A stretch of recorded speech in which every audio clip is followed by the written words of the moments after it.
Happy New Year. I have discovered that so far, one week into February, that phrase is still appropriate given the Chinese New Year was not all that long ago. So I'm still getting away with saying Happy New Year. I wouldn't know it was the Chinese New Year if I didn't deal Baccarat for a living. I didn't know about Chinese New Year. My players tell me about it. They tell me it's the year of the snake. The year of the snake. For that reason, because I know and respect history, I won't be taking any instruction this year from females named Eve. With all due respect, Eve, during the year of the snake, I do not trust you. But we know it's not really the year of the snake. I mean, what even is the Chinese New Year? That's a fake New Year. The New Year is the one that we celebrate in the United States of America. That's the accurate New Year. We also know it's not the year of the snake. We know, listening to this, if you're listening to this, you know, this is the year of the UUSA podcast. You know that. You're early to it. You know before anybody else knows. Not many people know yet. But soon all of America is going to know. This is the year of the UUSA podcast. And then the Chinese will know. You guys listening to this are early. You're early. You're trendsetters.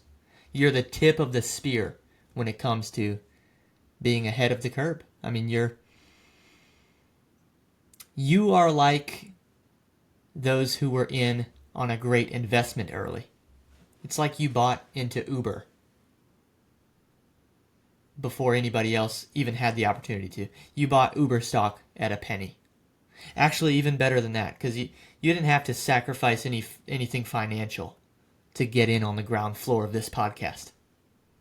You got in only for the cost of your time. You're more like wasn't it Facebook that commissioned someone to do murals in their headquarters before Facebook was big, and Facebook couldn't even really, they decided not to pay the artist in cash. They paid the artist in, Facebook stock. That became wildly valuable. I mean, that has to be one of the most incredible transactions of the last couple decades. That has to be one of the most expensive art commissions of all time. Just a little bit of Facebook stock back then. That's what I want you guys, that's the value I want you guys to return on having listened to this podcast. I don't know if I can make you financially rich, but maybe rich in spirit. I'd like to make you rich in spirit. Speaking of Asians and gambling, I saw an ad, a BetMGM ad, promoting a new online slot featuring a Squid Games theme. This has to be the most unnecessary slot theme that there is. Honestly, if you want to, you've already appealed to the Asians. You don't have to slap Squid Games stuff on a slot. You've already got the Asians at the Baccarat table. That's the funny thing. Squid Games Season 3. People are eagerly awaiting Squid Games Season 3 coming out later this year. I hate to break it to you. If you want to watch Squid Games Season 3, you don't have to wait for Netflix to release it. You can come to the casino and join me at the Baccarat table. Every single night is Squid Games Season 3. The Baccarat table is Squid Games.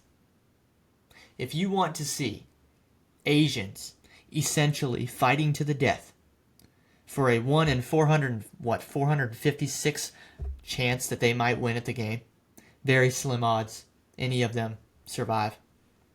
Many of them at the table are there. Many of them are engaged with the game, just like Squid Games, because to this point they've made poor life decisions. Probably. Maybe they're in debt. They're certainly chasing something that's probably not attainable. Maybe, though. Maybe one strikes it rich on the baccarat table. They're all trying to chase many a failed financial decision on the baccarat table. I represent the masked man, the masked triangle man from Squid Games. That's me. That's me at the table. When I open bets and I say, now is your opportunity. You can choose to play this game or not. You can get up and leave right now. But I know you're not going to make that decision. You're going to play the game. And as I close the bet, I deal the cards. And some at the table survive and some don't. And that's just the way of the game of baccarat. Baccarat's crazy, man. It's different than any other game on the casino floor. And not just because of the clientele. The game's different, man. It's a different beast. It's an interesting game. I never played it as a player. I never played baccarat. I dealt with baccarat for the first time, dealing it. It's different. It's fun and it's interesting. It's thrilling. But man, there are some things that I don't love about it either. For the longest time, people would put me in a box based on how they know that I vote. They say, oh, you're a Trump voter, you're a racist. You're a racist. I denied that over and over and over. And I still, to this day, will deny that voting for Trump makes me a racist. I did not become a racist until I started dealing baccarat.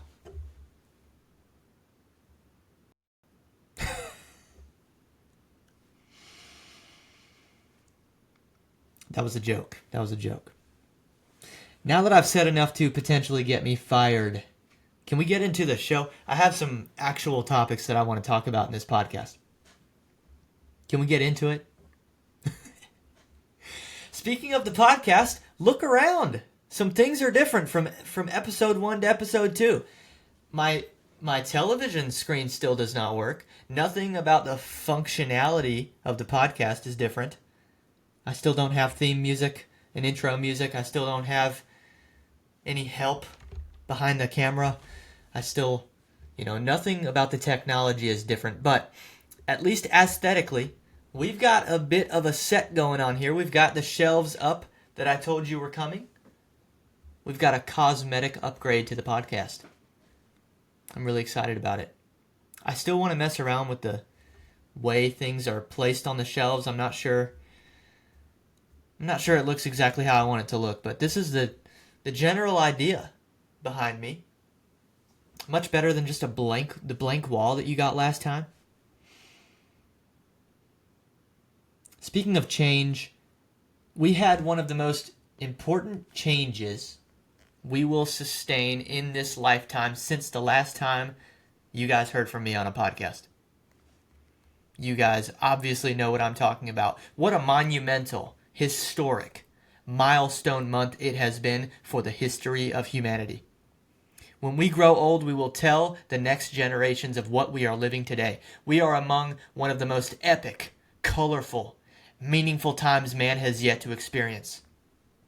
We again have a new man in charge. He is the decision maker. He is the shot caller. He is a leader of men. He really needs no introduction. By now you know exactly who I'm speaking of. His name is Ben Johnson, new head coach of the Chicago Bears. I am amped. He is making the Bears great again. Oh yeah, we also had a presidential inauguration. I'm pretty stoked about that one too. I hope my drawing a parallel between Chicago sports and the Trump administration stays consistent. What's interesting is last time Trump was elected around the same exact time, the Chicago Cubs won the World Series. It was a great time for me. It was a great time for me. I was winning in sports. I was winning politically for the things that I root for. The things that I root for in both categories of life were winning.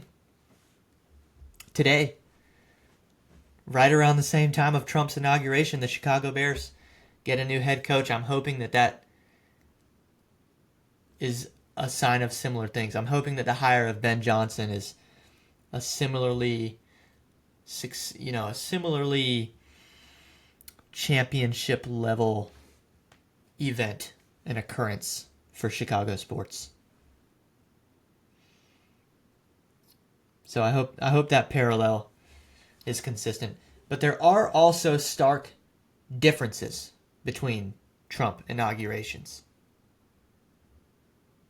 There's a very different tone this time around Trump winning and how everybody is perceiving that and taking it in.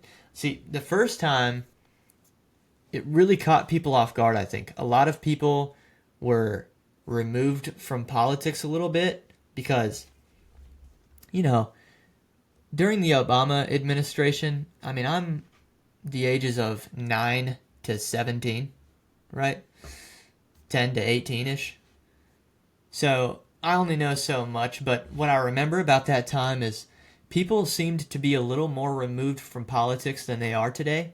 There seemed to be sort of an 8-year agreement amongst the people.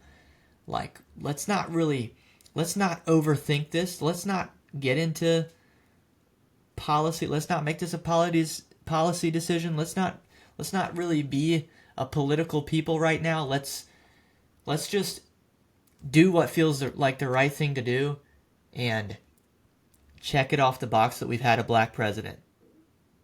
That felt like the consensus for 8 years.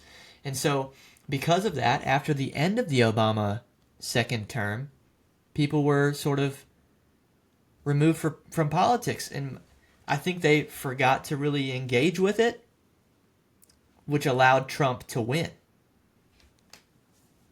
And then when he won the first time, it was like, whoa, what? This dude from outside of politics just won? And it brought people back to being super involved with, like, what's going on and the idea that, hey, maybe next time I should vote. Because a lot of people didn't like the Trump election win in 2016. A lot of people that did not vote didn't like it. It was interesting. Trump won with minority support of the country the first time. This time he won with majority support of the country. It's very different. It's weird seeing people that previously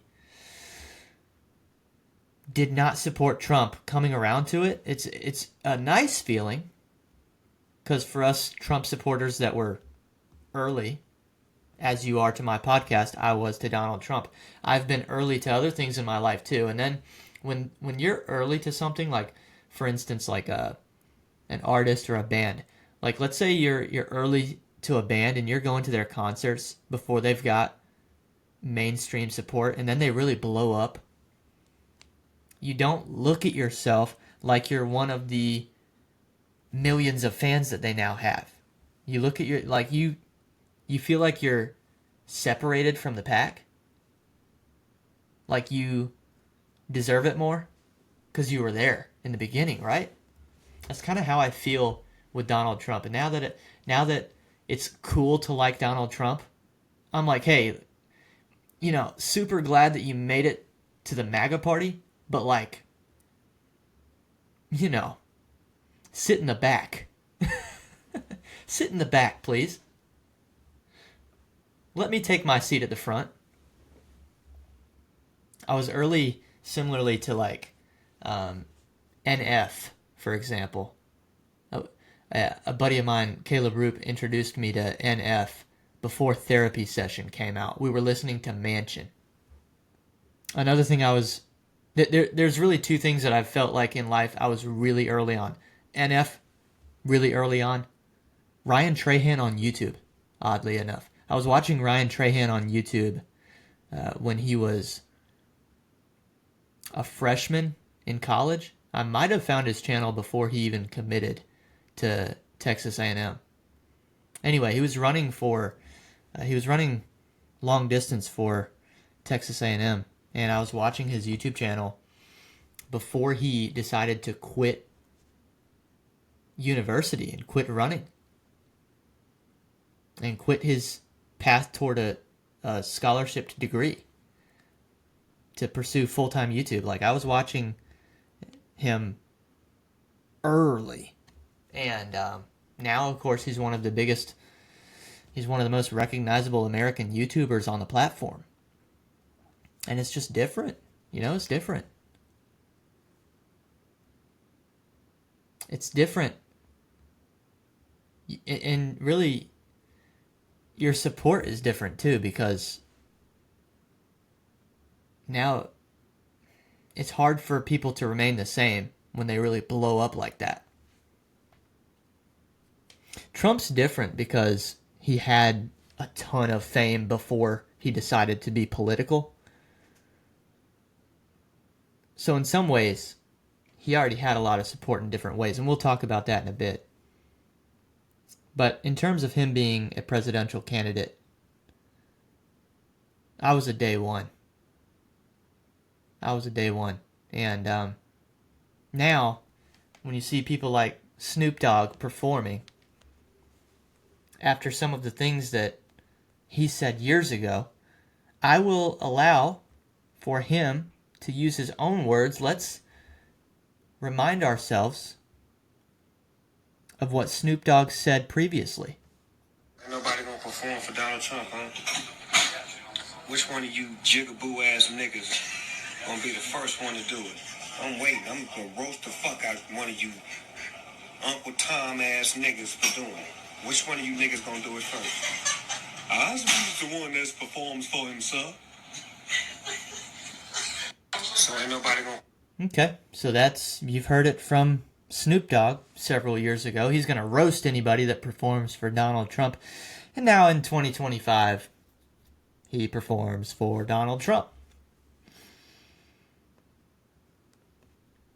That is why people like me that were early to Donald Trump are like, hey man, glad you're here, but sit in the back, please. But we thank Snoop Dogg for his contribution to the Making America Great Again goal. Glad you're here now, Snoop. Another embarrassing celebrity video comes from Selena Gomez. If you haven't seen this by now, what's happening here is she's crying about the first rounds of ICE deportations. Again, let's hear it from her. Just wanted to say that I'm so sorry. All my people are getting attacked. The children. They don't understand. I'm so sorry. I wish I could do something, but I can't. I don't know what to do. I'll try everything, I promise.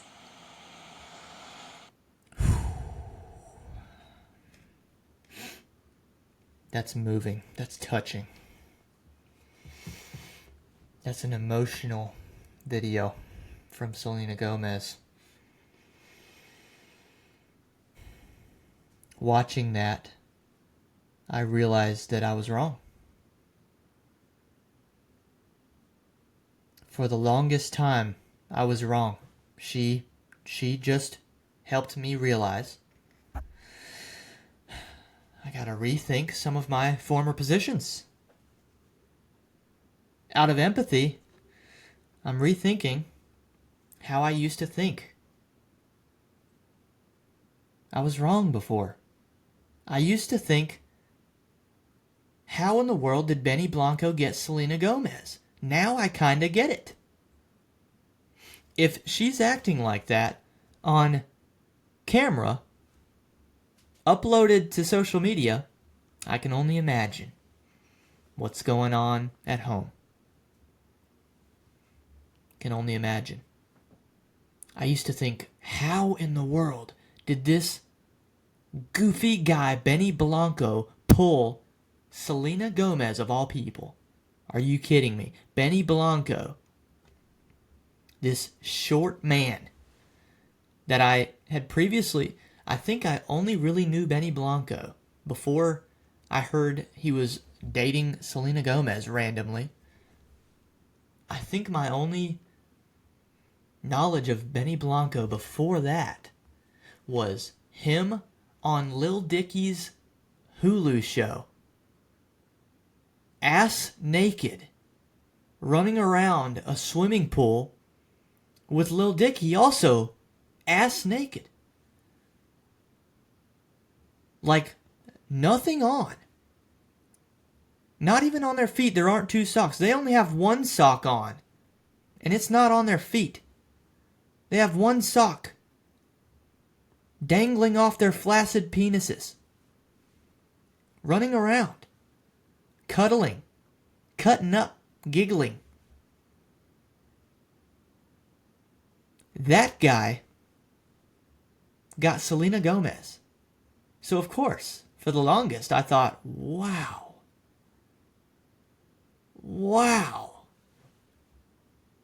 How did he do that? And now I think, oh man,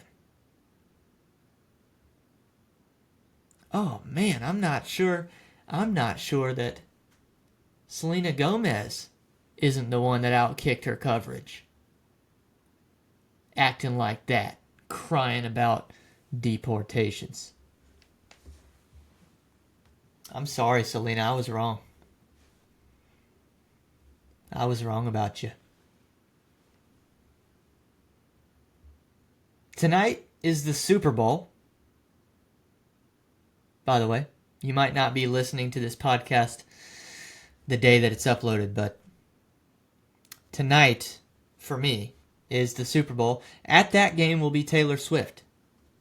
What's interesting about that Selena Gomez video is, Selena and Taylor Swift are very good friends. This has not been a great year for Taylor Swift. Hopefully it goes better for her interest tonight on behalf of Travis Kelce and the Chiefs. But man, 2025 has been rough for Taylor Swift. She won nothing at the Grammys. Selena Gomez is doing that on Instagram. At least she deleted the video. Like that's a deleted video, but of course it lives on forever. And we react to it here on the WUSA podcast. And then Taylor Swift's other friend, her other female friend, Blake Lively, is having an absolute disaster year also. This has been a bad look for Taylor Swift. We have previously known very well, it's very documented, her choices pursuing companionship with men have been very poor. Now we've seen that play out with her female friends as well. Taylor Swift is she's just a bad picker of humans, it appears. I think it's time for the WUSA.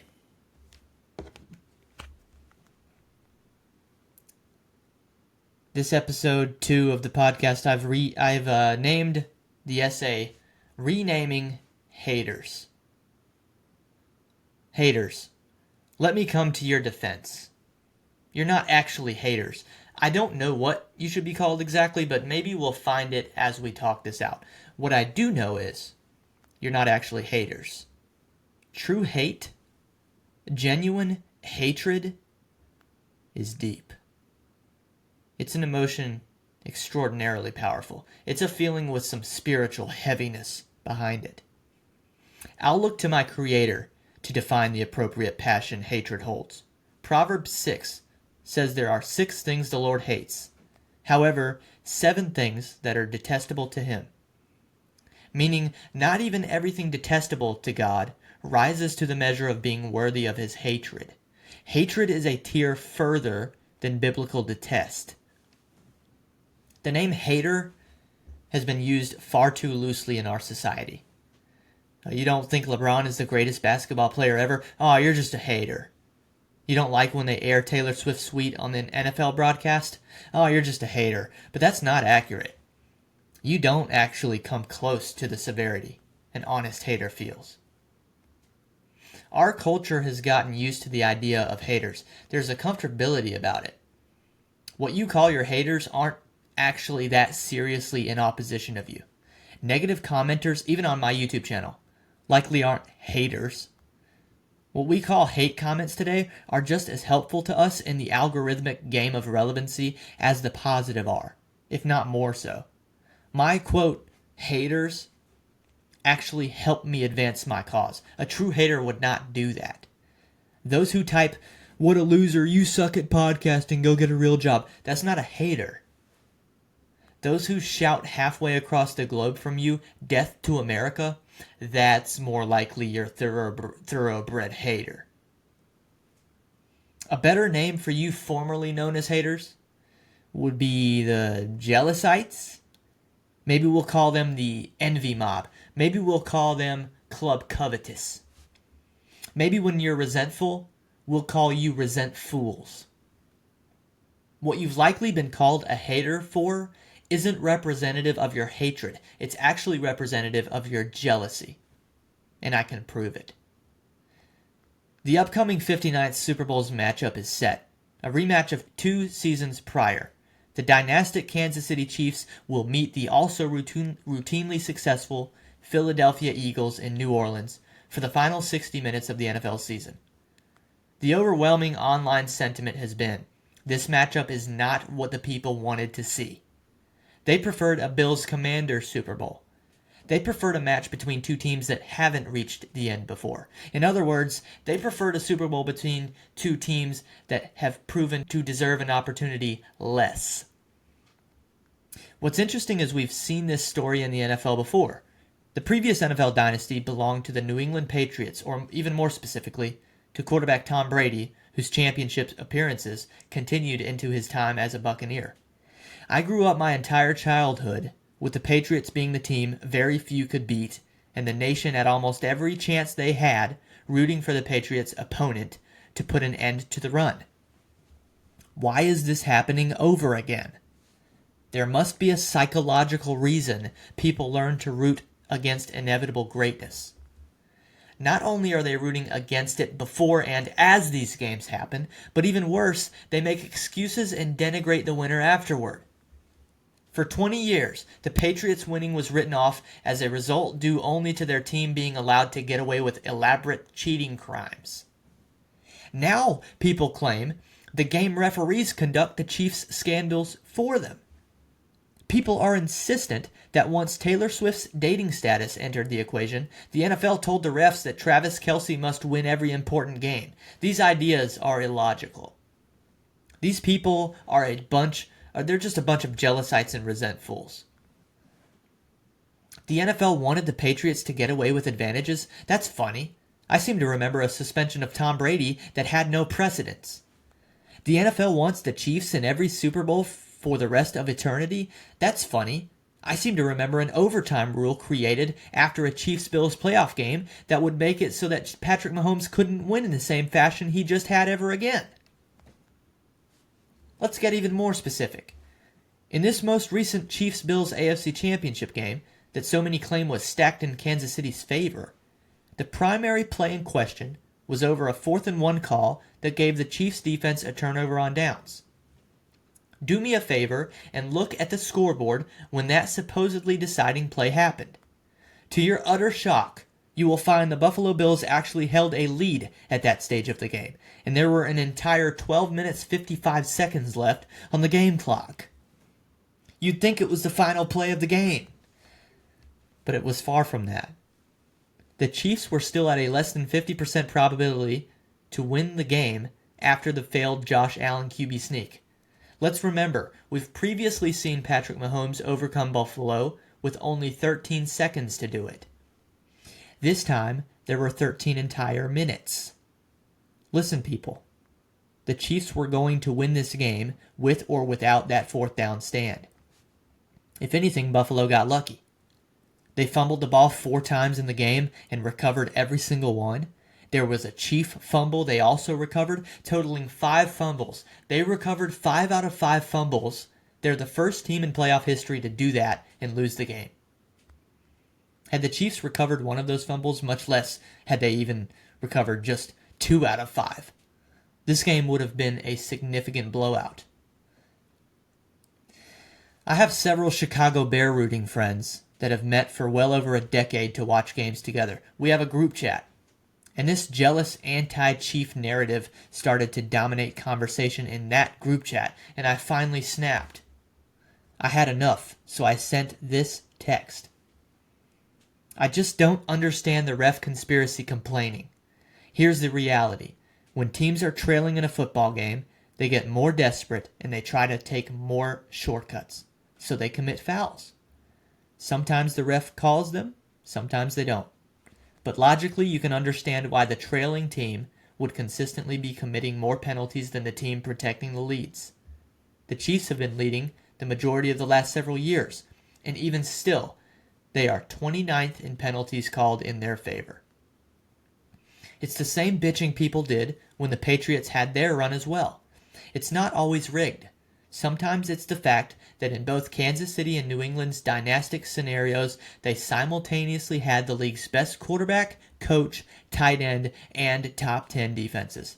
It's very hard to beat a team that has all that. In my opinion, whining about the ref's favoritism comes from the same class of people that don't like capitalism, and they don't like accomplished people, and they don't like that there are winners and losers in life. Participation trophy culture. Every time you diminish the winning team, what you're doing is diminishing yourself if you're ever to win in life, or you're ever to root for a winning team. If the Bears have a run with Caleb Williams and Ben Johnson, and then the world constantly says all we got was the favoritism of the referees, then what is the point of being a fan and watching football? That was the end of my text. I said I could prove this resent comes from jealousy and not hatred. You know how? Because at one time, those rooting against the Chiefs tonight were rooting for them.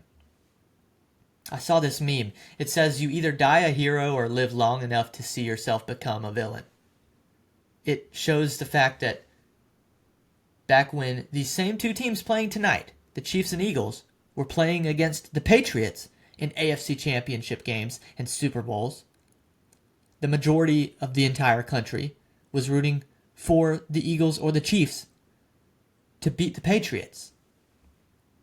Now that it's those two teams that have had success for several years, all those same people are rooting against them. It proves you never actually hated the Chiefs. You were rooting for the Chiefs if it meant they would beat the Tom Brady Patriots. It's all relative. I give all this sports context with respect to tonight's game because it makes for the perfect analogy in examining club covetousness behavior in our culture outside of sports as well. It's the exact explanation for why Donald Trump went from favorite cultural icon to divisive political figure. As a businessman, we rooted for him. Television show, we loved him. Appeared to be an adored father by his kids, awesome. Consensus was we liked Trump. Cameo him in movies. Let's see him in wrestling. Let's rap about him in our music. But as soon as he decided he could be leader of the free world, people snapped. That was one step too far. The jealousy threshold was met. I truly believe people have a threshold for how much success they will allow you to experience before they switch on you. They start rooting against you. Guess what? If you didn't hate Donald Trump before he descended the escalator, then I don't believe you actually hate him now. I'm calling your bluff. I think you're a resent fool. Use tonight's Super Bowl to assess yourself. Are you rooting for a game outcome out of the same spite liberals became so indignant about Trump over? Being jealous of success is born of the same character trait that has made the left so historically incorrect. Enjoy the success of others so that when you have yours, the world wants to celebrate beside you. That's the essay. So as you can imagine, with me saying that, I'll be rooting for the Kansas City Chiefs tonight. I really don't, I don't get it. Unless you're an Eagles fan, why would you be rooting against the Chiefs tonight? What's the better long-term story? Like what would you want to tell your kids about this era of football?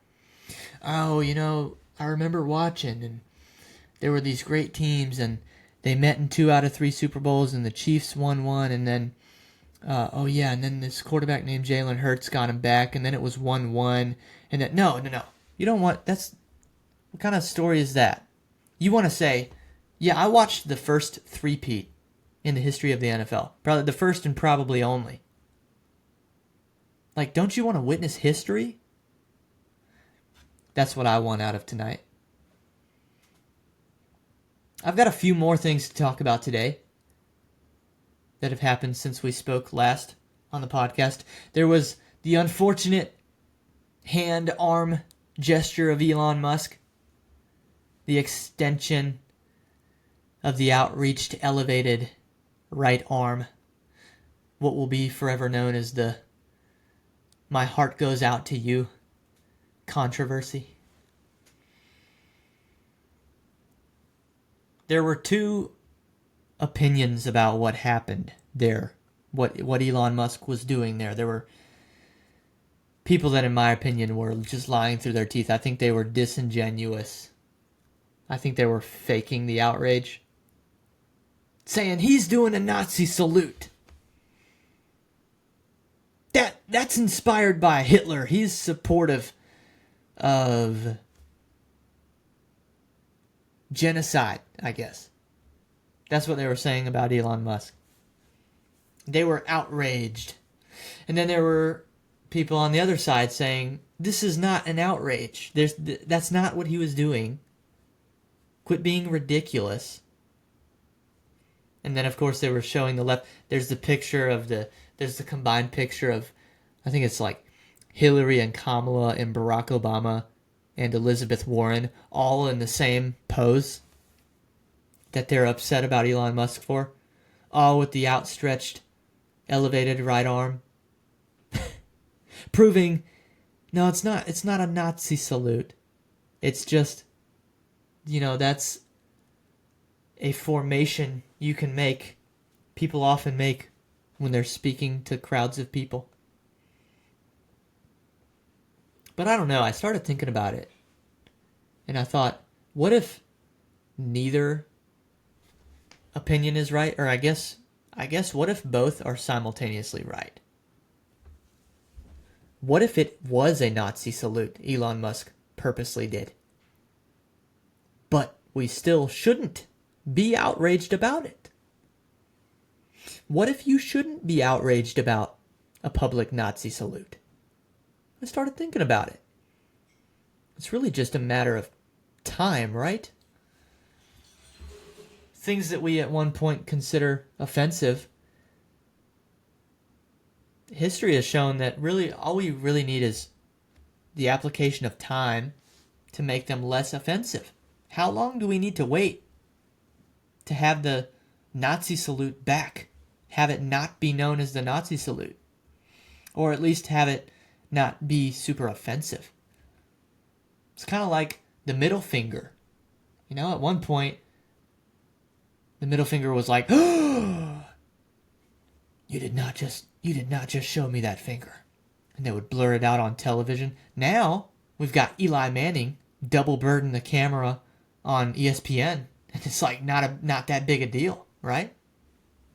It's just a middle finger. It's like, yeah, I'm not going to do it. It's not my goal to double bird on national television. It's not going to be my choice.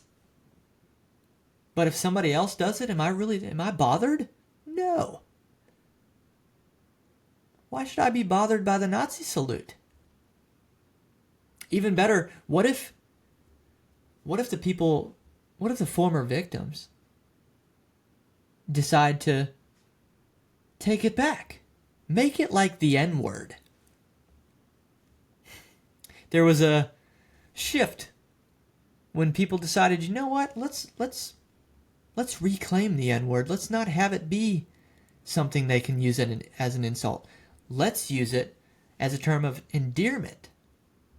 And now, I mean, I don't think I've gone a day of my life since the 5th grade without hearing the N-word.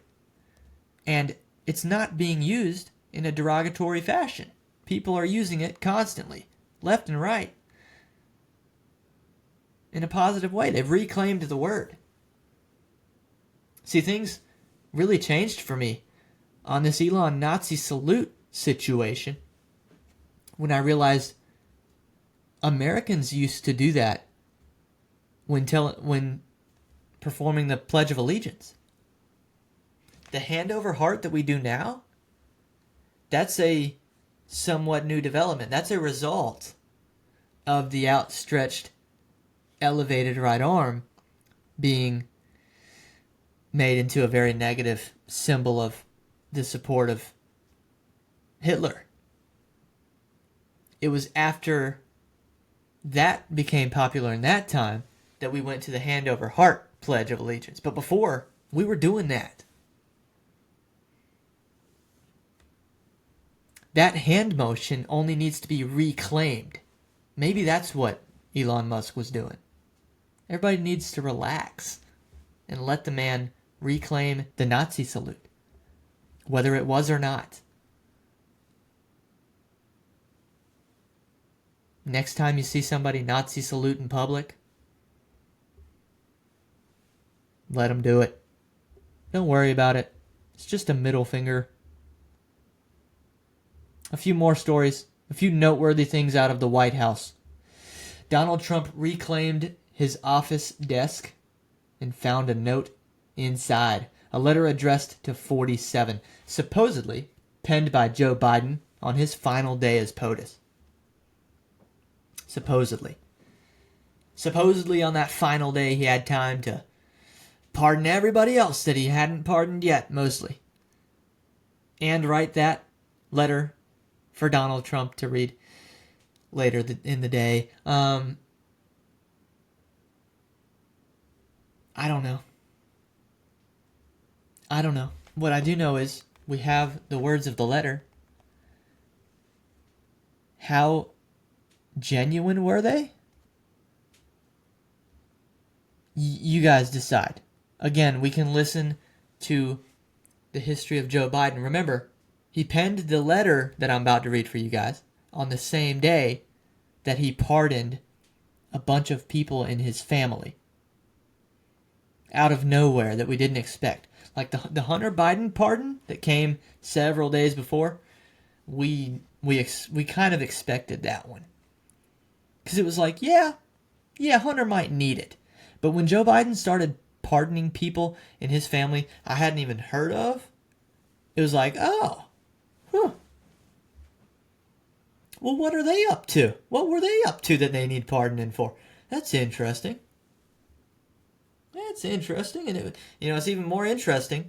It's not like Joe Biden pardoned everyone. He didn't pardon himself. He didn't pardon Kamala Harris. He didn't pardon his wife, Jill. But he pardoned everybody else in his family. Why? There's got to be a reason. Anyway, listen to what Joe Biden said. This is just a couple years before. This was when Biden was running, and the concept of Trump at the end of his first term doing mass pardons came up, and Joe Biden said this. Does this concern you? All these preemptive pardons? Well, it concerns me in terms of what kind of precedent it sets and how the rest of the world looks at us as a nation of laws and justice. You're not going to see in our administration that kind of approach to pardons. That was December 2020. He said it's concerning the idea of preemptive pardons, and you're not going to see that from me. Well, that's exactly what we saw. So, this is, before we read this letter, we have to know that what we're reading is from someone with very little sacred honor, in the history of just saying things that he doesn't mean, but this is what he supposedly wrote. Dear President Trump, as I take leave of this sacred office, I wish you and your family all the best in the next 4 years. The American people and people around the world look to this house for steadiness in the inevitable storms of history. And my prayer is that in the coming years we will be a time of prosperity, peace, and grace for our nation. May God bless you and guide you as He has blessed and guided our beloved country since our founding. Signed, Joe Biden. People found the letter interesting because of its, I guess, relative lack of length. It's only 2 paragraphs. The second paragraph is only 1 sentence. I tell you what, I was shocked when I saw that was people's interpretation of the letter. I was like, wow, you guys thought that was short? I thought that was very long, considering what needed to be said in that letter. 2 paragraphs. Could have been 2 words. I apologize. Signed, Joe Biden. That would have been a much better letter. That would have been something meaningful. A real apology. 2 words is all it took. You could even do 2 letters after signed Joe Biden. P.S. And then you could go on for as long as you want. You could do hey, I apologize. Signed Joe Biden. P.S. Hey man, what we did to you was really wrong. I'm sorry. I'm sorry that you almost had to die to read this apology. Yeah, we kind of messed some things up. Good luck. Those could have been that. If he didn't want to say I apologize, those could have been the other 2 words. Instead of I apologize, he could have just said good luck.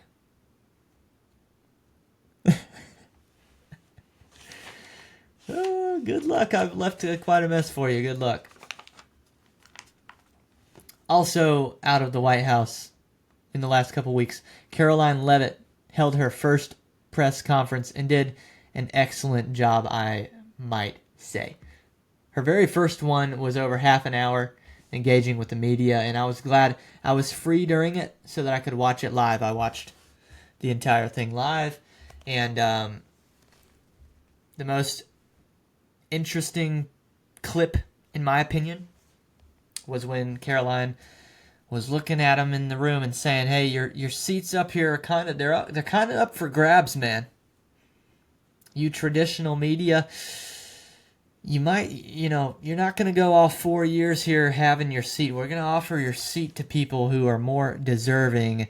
I'll let her say it in her words. We also, again, encourage anybody in this country, whether you are a TikTok content creator, a blogger, a podcaster, if you are producing legitimate news content, no matter the medium, you will be allowed to apply for press credentials to this White House. And as I said earlier, our new media website is whitehouse.gov/new media. And so we encourage people to apply. Again, as long as you are creating news-related content of the day and you're a legitimate independent journalist, you're welcome to cover this White House.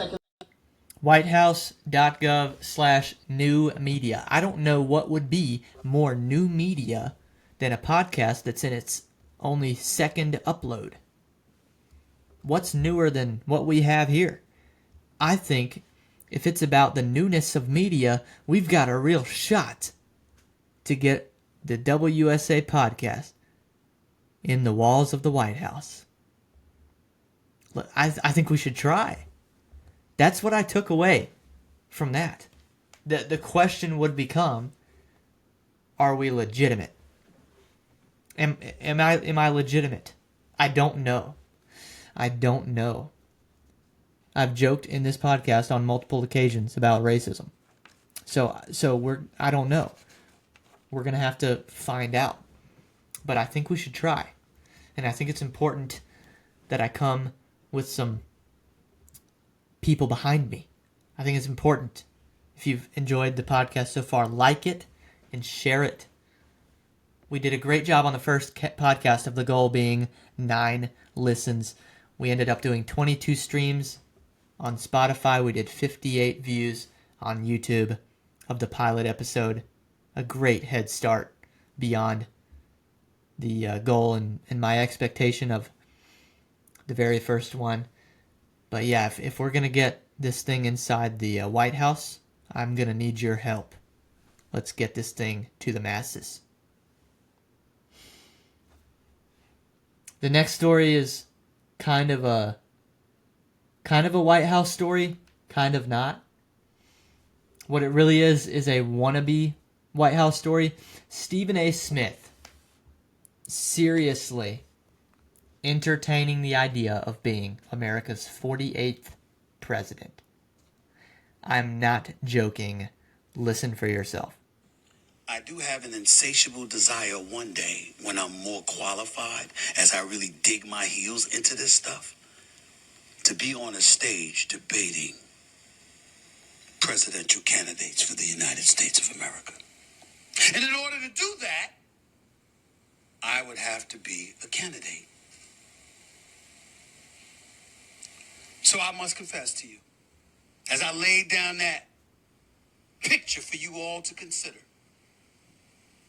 I must confess to you that if my money's right, my pockets are tight, my quality of life is sustained, and you came to me and you said to me, as the American people, that you wanted me to be your nominee for the presidency of the United States of America. Come on, Stephen A. I have to confess to you, it is something I would consider.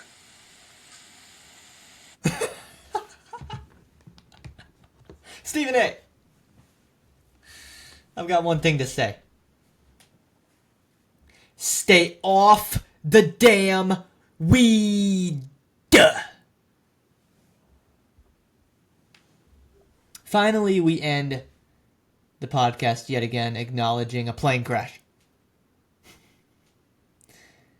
There have been several flight disasters of late, the most tragic over Washington, as a helicopter collided with a commercial plane, killing 67 people. 2 questions immediately came to mind upon the news for me. The first question I had: was it the helicopter shown in the greatest photo in the history of mankind? It was quickly confirmed that it wasn't. Second question: who was on that plane? It's a shame that that's the way that I think now, but I've been beaten into submission of thinking that everything might be a significant conspiracy. An epic conspiracy. I was worried about, who was on that plane that they didn't want saying something. And I'm not sure, we still don't even know, but I was like, what kind of Epstein, Diddy type person went down on this plane? I thought it was going to be someone famous that's got a sketchy past. But so far as we know, it wasn't really like that. There were 14, what I heard was the majority of the, not the majority, but primarily the people on that plane were involved with figure skating, United States figure skating. So that opened up a series of other questions. With all due respect,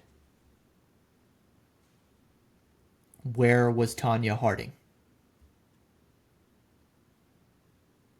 Was there an incentive for Tanya Harding that this happened? I don't think so. Listen, I don't think she had anything to do with this. Let me just be clear. Highly doubt it. However, the investigation's got to start somewhere. This has been the WUSA podcast. Same time next week.